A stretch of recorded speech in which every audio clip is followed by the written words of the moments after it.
L'aspirateur 500 est un produit qui est excessivement intéressant du fait qu'il est très compact.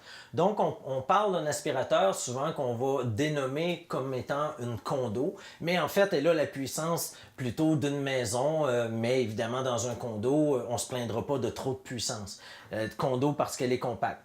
On parle d'un appareil avec lequel on va justement pouvoir installer jusqu'à 4 ou 5 prises. Donc, très facilement, par exemple, un bungalow va être très bien servi avec un appareil comme ça.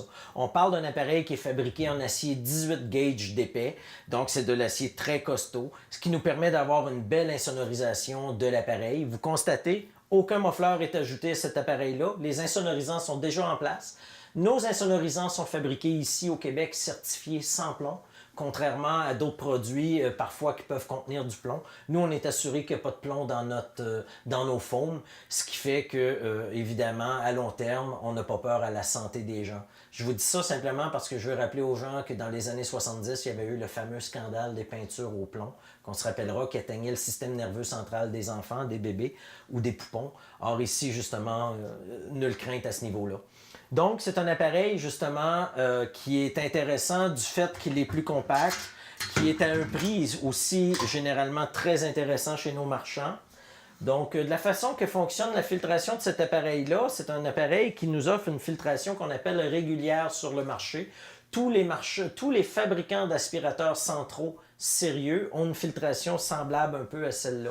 De la façon que ça fonctionne, l'air vicié rentre dans l'appareil, se dépose dans le sac. Ici, on parle d'un sac en tissu jetable que vous allez remplacer lorsqu'il est plein à la moitié ou aux trois quarts environ.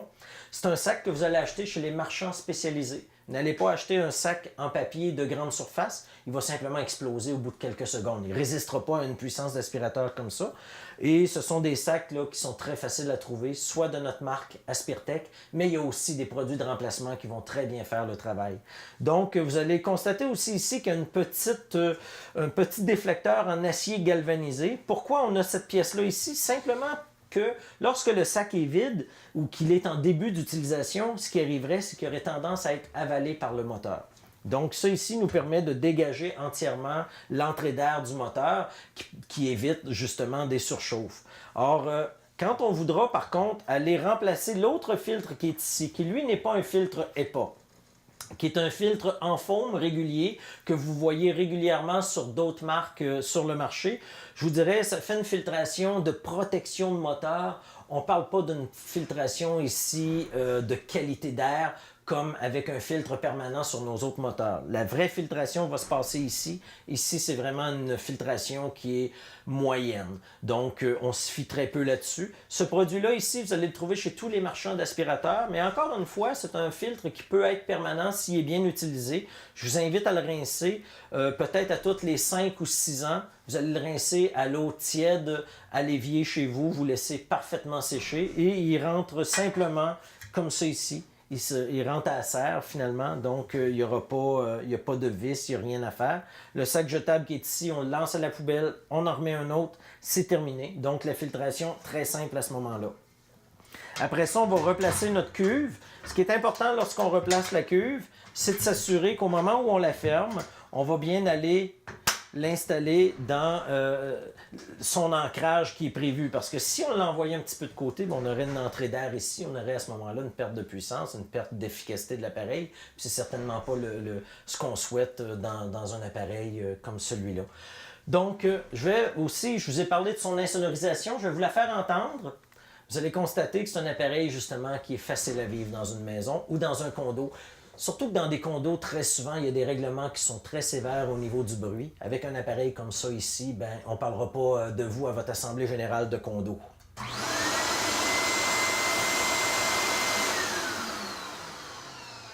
Le plus gros du bruit que vous entendiez, c'était l'entrée d'air qui était dans l'appareil ici. Si on avait placé notre réseau en PVC sur le dessus, on aurait rediminué encore grandement le bruit. Donc vous voyez, c'est un appareil qui est intéressant, qui est facile à vivre en condo et qui va vous donner une puissance quand même maximale. Je vous parle de puissance. Je vous fais constater que nous sommes le seul manufacturier à avoir des entrées. Tous nos appareils ont des entrées en aluminium et non pas en plastique ou en caoutchouc comme tous nos concurrents. Pourquoi?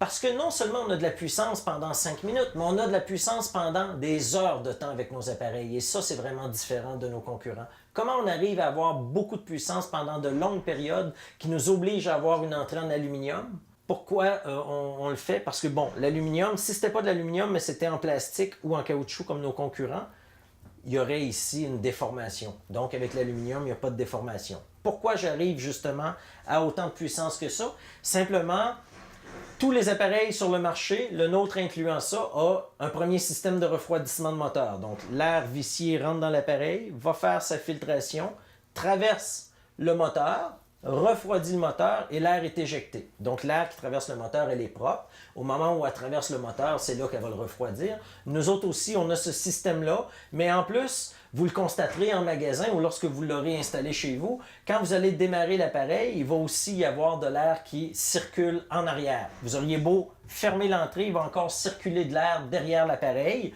Donc, on a des ouvertures qui ont été faites justement dans l'appareil pour maximiser l'entrée d'air. C'est le même phénomène que sur votre voiture, en fait. Si sur votre voiture, le moteur se mettait à chauffer parce qu'il ne rentre plus d'air, c'est quoi qui arrive dans la vraie vie? Ben, en fait, les pièces métalliques vont enfler, les pistons, par exemple, vont enfler, et à ce moment-là, on va avoir une surconsommation d'huile, surconsommation d'essence, et à terme, même, les pièces vont tellement enfler, ça va user, qu'à un moment donné, ça va coller. Votre moteur va être scrap. Dans l'hydraulique, dans l'électricité, dans la mécanique, c'est toujours ça qui est à éviter, c'est la chaleur. Nous, on y arrive en ayant deux systèmes de refroidissement de moteur, donc un par-dessus, un par derrière, dans le cas de cette machine-là ici, qui nous assure de garder l'appareil très, très frais. Et donc, même si ça fait 1 heure que vous passez l'aspirateur, vous aurez des pertes de puissance minimales. Tous nos concurrents sur le marché, même les marques les plus chères, eux vont arriver avec un seul refroidissement, ce qui fait que eux, après 1 heure, par exemple, de fonctionnement, vont avoir perdu au-delà de 25% de puissance, dépendamment des modèles. Or ici, on parle de 5% de puissance environ de perte après 1 heure continue de fonctionnement. Donc, ce que ça fait, c'est que votre moteur va durer plus longtemps, puis passer l'aspirateur, ça va être moins plate, parce qu'on va le faire avec un appareil de qualité qui ne dérangera pas le voisinage.